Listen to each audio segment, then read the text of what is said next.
Morning student, कक्षा 11 physics का आज नया चैप्टर आप सब समझने जा रहे हैं। सरल आवर्त गति, सिंपल हार्मोनिक मोशन। देखें, इसमें एक शब्द है आपका। सबसे पहले सरल आवर्त गति समझने से पहले, गति तो आप समझे ही होंगे शुद्ध गति वाले चैप्टर में। आवर्त गति सबसे पहले आपको समझना होगा कि आवर्त गति, what do you mean by periodic motion. आवर्त गति क्या है यहाँ पे?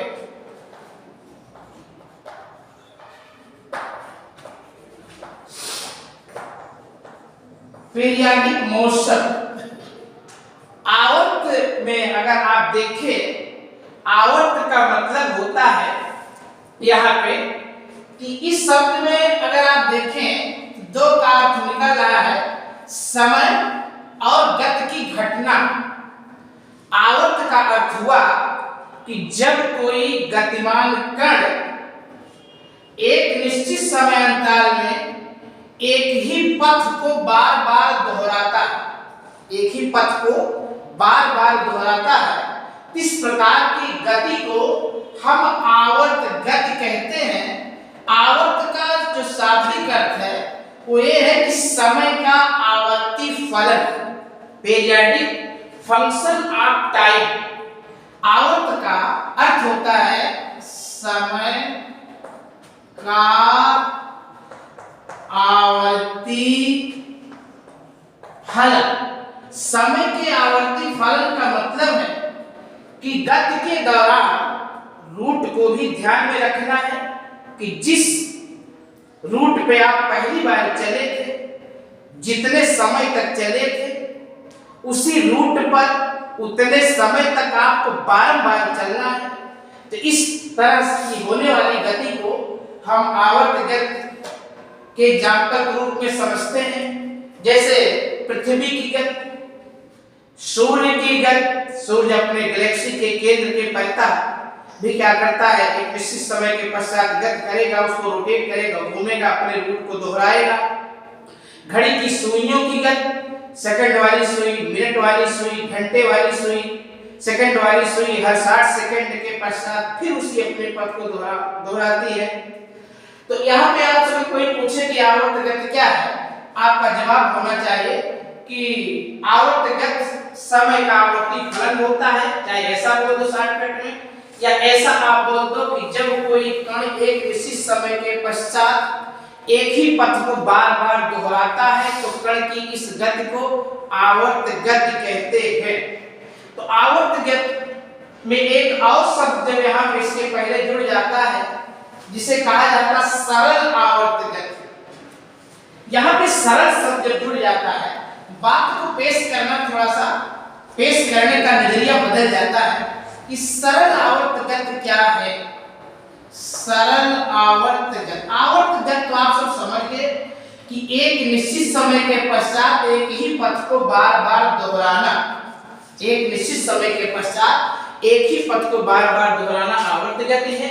लेकिन अगर इसके पहले सरल, सरल का मतलब हुआ कि सीधा पथ।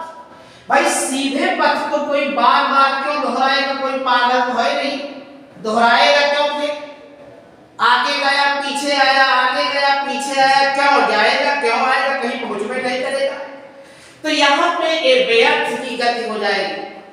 जो सरल गति है यहाँ पे सरल आवर्त गति, ऐसी कोई गति अगर हो रही है जिसका कोई अर्थ ही नहीं निकल रहा हो, केवल एनर्जी लॉस हो रही हो, ऐसी गति करने से कोई फायदा है नहीं।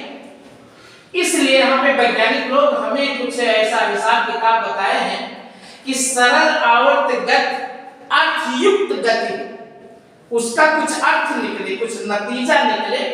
इसके लिए सरल आवर्त गति समझाने के लिए वैज्ञानिक लोग हमको बताए, भैया काम करो कि आप सबसे पहले वृत्तीय गति समझो। वृत्तीय गति आवर्त गति तो है, लेकिन सरल आवर्त गति नहीं। जितनी सरल आवर्त गतियां हैं सब आवर्त गतियां हैं, लेकिन सभी आवर्त गतियां सरल आवर्त गतियां नहीं। अब आप देख रहे हैं यहाँ पे कि मान लीजिए यहाँ पे कि r त्रिज्या का कोई वृत्त है, वृत्त के परिधि पर कोई कण P वेग v से इस वृत्त का चक्कर, वृत्त के परिधि पर क्या चक्कर लगा रहा है। चलिए समझाने के लिए यहाँ पे हम इसके दो डायमीटर बना लेते हैं, व्यास बना लेते हैं। इस प्रकार से ये आपका हॉरिजॉन्टल व्यास है, वर्टिकल व्यास है। व्यास तीनों बराबर होते हैं, इक्वल होते हैं, लेकिन समझाने के लिए बनाना पड़ा। यहाँ पे P कण जब वृत्त के परिधि पर घूमेगा तो एक काल्पनिक लंब पाद यहां से एक नॉर्मल अगर आप ड्रा करते हैं कण P से उसके सम्मुख व्यास पर एक आप रेखा खींच दें। ऐसे में लंब कहते हैं कि किसी बिंदु से उसके सम्मुख रेखा पर अगर 90 अंश का कोण बनाती हुई कोई रेखा खींच दे, चाहे रियली चाहे वर्चुअली, जिसे हम लंब कहेंगे। और लंब का शीर्ष है और लंब का लेग है, ऐसे लंब का पाद भी कहते हैं। जब कण P यहाँ है तो पाद यहाँ होगा, कण P यहाँ पहुंचेगा तो पाद यहाँ होगा, कण P यहाँ पहुंचेगा तो पाद यहाँ होगा। 90 पे ही पाद चलेगा। कण P यहाँ पहुंचेगा तो पाद और कण P की स्थिति एक होगी। फिर कण P वृत्तीय गति करता हुआ यहाँ पहुंचा तो पाद की स्थिति ये है, कण यहाँ पहुंचा पाद की स्थिति ये है, कण यहाँ पहुंचा पाद की स्थिति ये है, यहाँ से ये है, यहाँ से ये है। फिर जैसे यहाँ से इधर गया तो फिर ये यहाँ पहुंचा कण ये, यहाँ पहुंचा कण ये, यहाँ पहुंचा तो कण ये। इस प्रकार से अगर कण हम यहाँ से चलता हुआ मान ले, जिस समय प्रारंभिक स्थिति में कण यहाँ था तो पाद की प्रारंभिक स्थिति ये थी, द्वितीय स्थिति ये है, द्वितीय स्थिति ये है, तृतीय स्थिति कण की ये है तो पाद की तृतीय स्थिति ये है। तो कण तो वृत्तीय गति कर रहा है, जो कि एक सार्थक गति का एग्जाम्पल है। वृत्तीय गति में जितने इंजन हैं, जितने और भी कुछ इस प्रकार से हमारे दैनिक जीवन में इर्द गिर्द को ऐसी कुछ घटनाएं हम देखेंगे जो हमें वृत्तीय गति से कुछ न कुछ प्राप्त होता है, कुछ एनर्जी प्राप्त होती है। वृत्तीय गति एक सार्थक गति का एग्जाम्पल है। जब कोई कण वृत्तीय गति कर रहा होता है तो कण का लंबपाद एक ही रेखा पर आप देखेंगे ऊपर नीचे एक ही सरल मार्ग को बार बार दोहराता है। क्योंकि जब ये कण एक निश्चित समय के पश्चात अपने वृत्तीय पथ को दोहराएगा तो कण का लंबपाद भी एक निश्चित समय के पश्चात अपने पथ को बार बार दोहराएगा, y से y डैश पे, y डैश से y पे।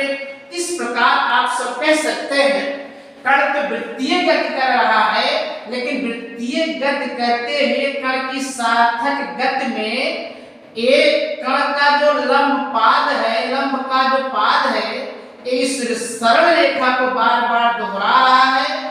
इसलिए इस वृत्तीय गति के सार्थकता के साथ कण के लंबपाद की गति भी सार्थक हो गई। और ये गति चूंकि एक सरल रेखा के अंदर बारंबार हो रही है, इसलिए कण के लंबपाद की गति को क्या कहेंगे? सरल आवर्त गति। अब सरल आवर्त गति करते हुए कण का विस्थापन इक्वेशन कभी कभी आप सबसे पूछ लिया जाता है कि जब कोई कण सरल आवर्त गति, कण तो सरल आवर्त गति करता है, कण तो ऑलरेडी करेगा आवर्त गति मींस वृत्तीय, लेकिन जो कण का लंबपाद होगा ये सरल आवर्त गति करेगा। सीधे पथ को बार बार दोहराने वाली गति को हम सरल आवर्त गति कहते हैं। तो आप देखें यहाँ पे सभी सरल आवर्त गतियां हो सकती हैं, लेकिन सभी आवर्त गतियां सरल आवर्त गतियां नहीं हो सकती हैं। जैसे दोलन गति है, दोलन गति आवर्त। हाँ, आगे अब आपको बताना है हमें कि सरल आवर्त गति कहते हुए कण का विस्थापन समीकरण 1 नंबर में पूछा था क्वेश्चन कि सरल आवर्त गति में कण का विस्थापन समीकरण बताइए। या सरल आवर्त गति में कण के वेग का इक्वेशन बताइए या त्वरण बताइए, ये सारे क्वेश्चन आते हैं। आज आपको विस्थापन, वेग और त्वरण थोड़ा सा इसके बारे में आपको इंडिकेट किया जाए।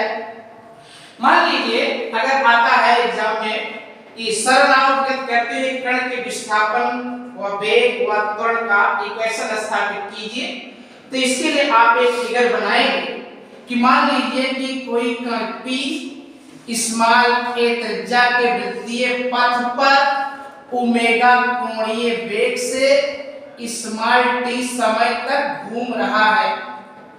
मान लीजिए कि वृत्तीय गति करता हुआ कोई कण P किसी क्षण वृत्त के क्षैतिज व्यास से थीटा कोण बनाता है।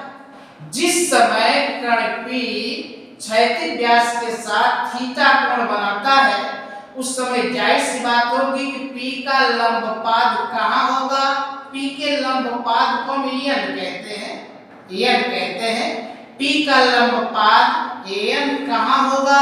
साम स्थिति O से m स्थिति तक होगा। कण यहाँ होता है, यहाँ होता है, मौके पे चित्रानुसार जब कण P है, इसका लंबपाद कहाँ होगा? n यहाँ होगा, जैसा कि चित्र में आप सबको दिख रहा है। मान लीजिए और ये भी बताना चाहेंगे कि O जो है ये n का साम बिंदु है।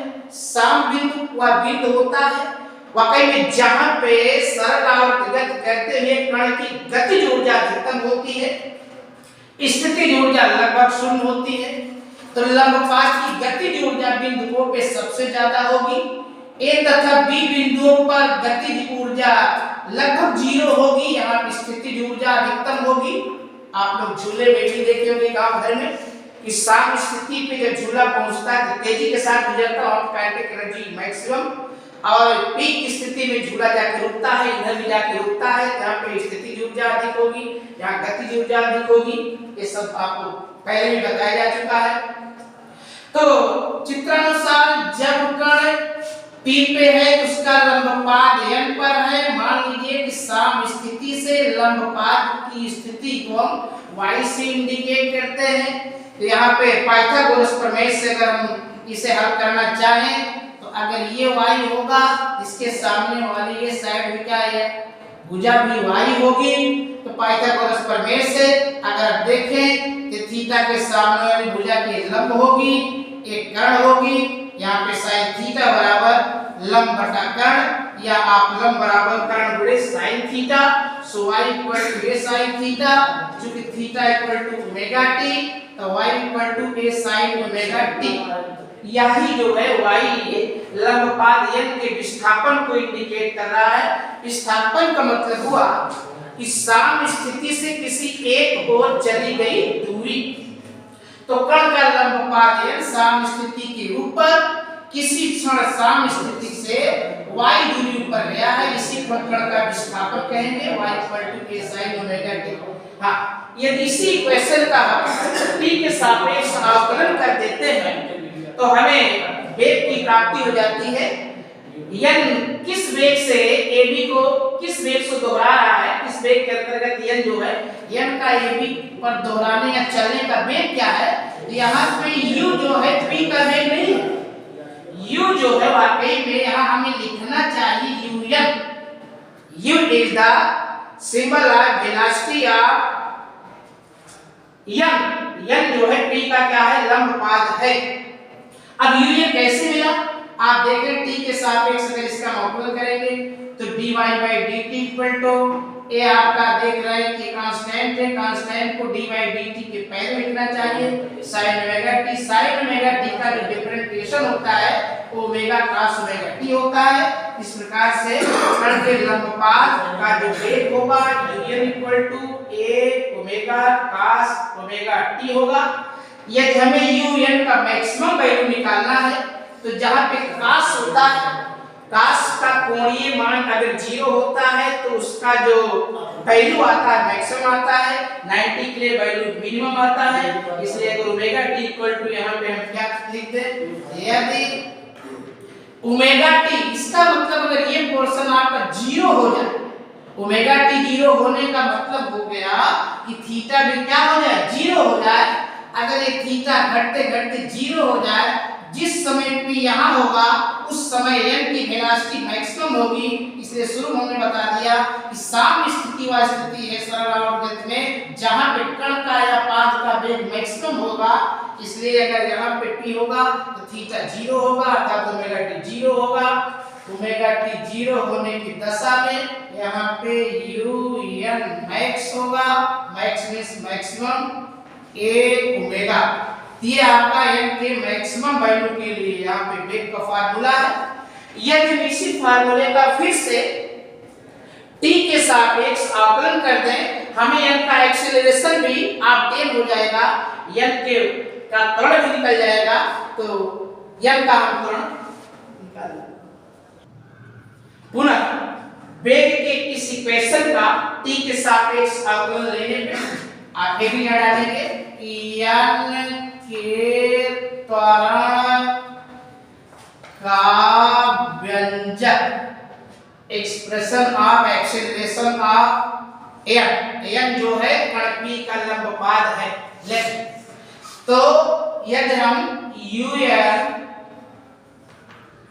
Equal to a omega cos omega t का a के सापेक्ष आकलन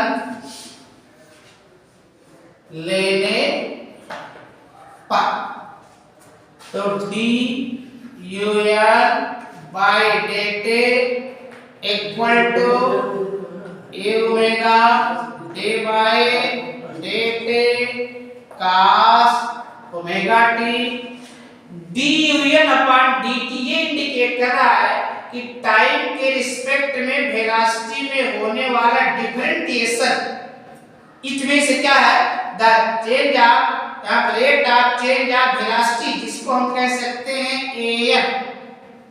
क्योंकि अगर हम वेलोसिटी को टाइम से क्या करें कंपेयर कर दें, डिवाइड कर दें, तो यहाँ पे u by dt या du by dt हम a कहते हैं, एक्सेलरेशन कहते हैं। an equal to a omega cos omega t का t के रिस्पेक्ट में जो वैल्यू आता है minus omega sine omega t आता है। cos ओमेगा t का t के रिस्पेक्ट में डिफरेंशिएशन क्या होगा, minus omega sine omega t। इस प्रकार से an equal to minus a omega square sin omega t। This is the acceleration of lead of particle in simple harmonic motion। इस सरल आवर्त करते कण के लिए लंबपाद में उत्पन्न त्वरण का व्यंजक है। That's